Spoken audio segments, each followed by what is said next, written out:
I'm digging myself a big hole, and I'm hoarding. I'm holding back because I'm afraid.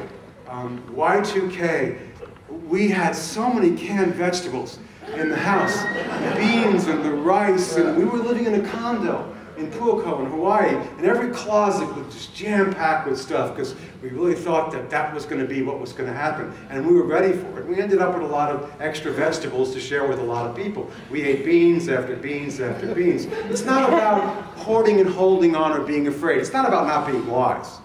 It's not about not having your own garden. It's not about not cutting back and not consuming so much. Don't hear me saying that. It's about not being afraid. When I'm in a fearful state of consciousness and I bury my gift in the ground, it is me who's calling on the Lord God of my universe to say, be hesitant with me as I am being with you. Hold back, and you walk around afraid. Afraid. Every headline brings more fear. That's not what God would have us do. We are meant to share our talents and our gifts with the world. And the very talents that are the things that you need to express for yourself, for your own growth, just happen to be the very thing that everybody needs as well. Don't you agree? Yeah. My very dear friend, Carl Anthony. Did you know Carl? You ever had Carl at your church in St. Petersburg? You have? Yeah, you should have him back. He's an amazing man. Carl's going to be, by the way, back here in January for Maureen's birthday, sharing another mantra. He had a terrible year, as many people have had a terrible year, really hard. And what I want to make this point for is that it doesn't mean that the 5 physical sense being is better than the 1, nor the 2. We're all that. I have 5 sense days, I have 2 sense days, and I have days where I just want to put the blanket over my head and leave me alone. We all have that. It's all part of us. To bring awareness to it changes literally everything in our life. So Carl had a really hard year, and he's a musician and minstrel, very much like Beth is, and he just needed to implode on dealing with what was going on. He really needed to bury himself into a hole and spend some time just dealing with what was going on inside of himself. He took 9 months off to do that from his work. And then at a particular point he said, I'm done. It's time to get back on the road. It's time to get back into life and to begin to share my talents. And he went forth and said, I'm not ready yet, but I don't know if I'll ever be over this. I'm going to start moving energy in a new direction. And in doing that, everything rearranged and changed for him. He was able to move into the world, sharing his song, his gift, his talents with the world. And as he shared those talents with the world, that thing which was stuck in him, the energy which wouldn't move, began to move. And he's doing much better now as a result of sharing his gift with the world, as you will be as well. He called me 4 days ago. And he'd been on the road for 2 months. And when you're on the road a lot doing this work, you get road weary. And he was jet-lagged and tired. And he was going back up to Ramona. And he was going through San Diego. And Carl is the minstrel, singer, songwriter who hangs out when he's in town at the Children's Mercy Hospital, where children are dying of terminal illnesses. I have no answer for that one. I've had that in my own life as well. And something inside of him, even though he was tired and feeling, I've only got one talent right now, I'm really on low energy, something said, I need you here. You know that feeling? I need you here, please go here. And he went into the hospital, and the nurse opened up a door and said, oh my God, Carl, I'm so glad you're here. And he opened up a door into a room where a 10-year-old child was dying of cancer. And the mother was there, and the father, and the grandmother, and all the kids, and all the relatives. And he walked in the room and began to share his talent, the thing he brings to the world. The world is waiting for you to heal it in the same way. He began to sing, Angel, Angel. You know that song? You are an angel. I see an angel in your eyes. He sang it 3 or 4 times. And the little girl, he looked up from her pillow. She saw Carl, who she adores, and she smiled. She put her head back, and she was gone.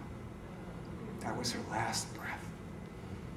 And for the next 2 hours, Carl was the minstrel for that family's grief and their pain and their joy and their sorrow.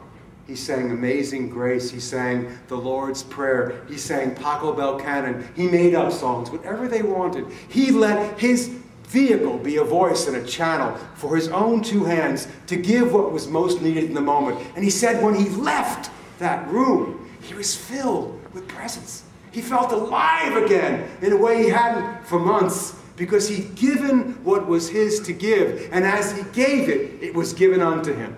His 5 physical senses and his 5 spiritual senses merged together. And he walked out of that room a Buddha, a Christ, an awakened one. You know when you dance, and you dance it right. I see it on your face. You gotta dance more here. I go, oh my God, there's that look.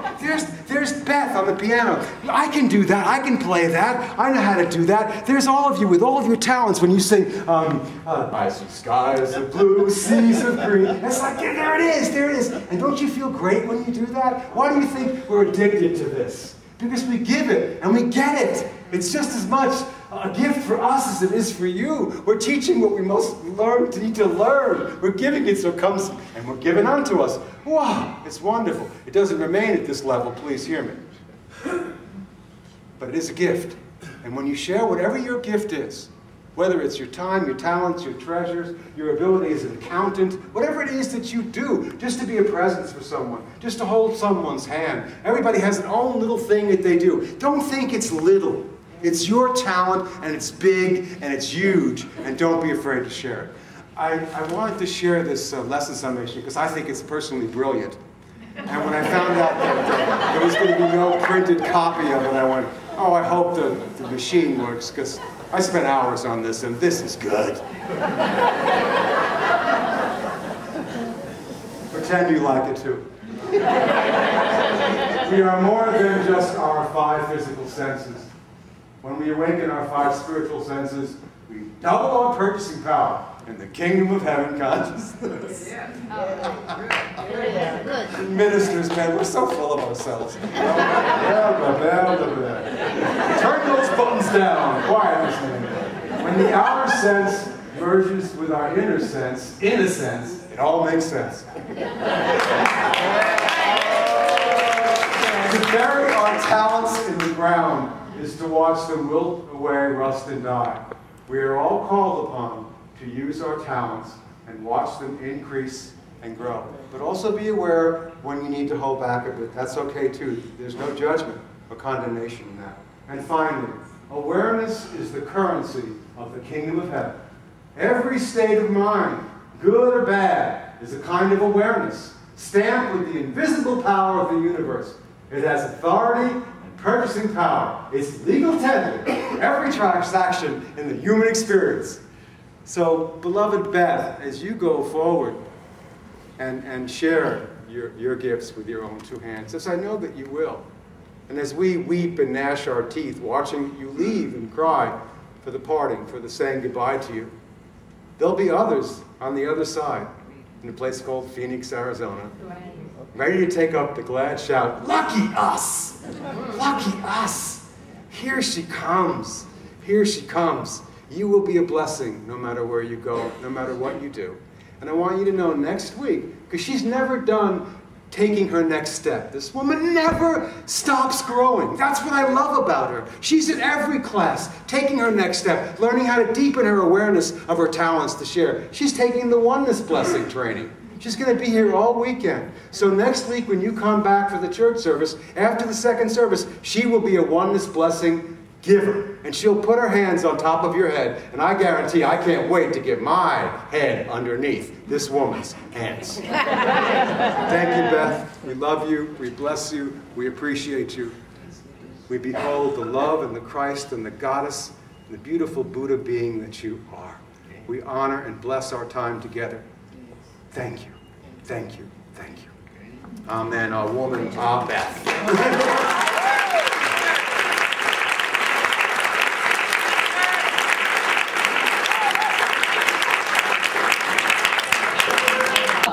I seen you eyeing this puppy. I said, you know, it's all the world's religions, all in one symbol. It's called the Oneness symbol. And I see you looking at it. We all want, that's the gift we want to get you. So this is from everybody in your church. It's white gold, and it reminds us of the oneness and the wholeness and the beauty that you are. And you'll take us with you wherever you go. So Beth, this is our gift to you.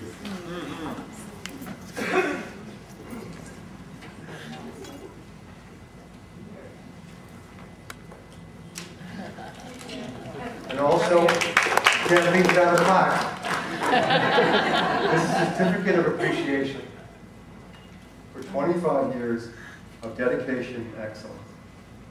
Elizabeth Beth Elliott, we recognize your love and your service to Unity Christ Church. Thank you so much for sharing your talents and the treasures and your gifts with us. We are blessed beyond measure, and you are loved as a treasure to all of us. There you go, Helen. I value your appreciation.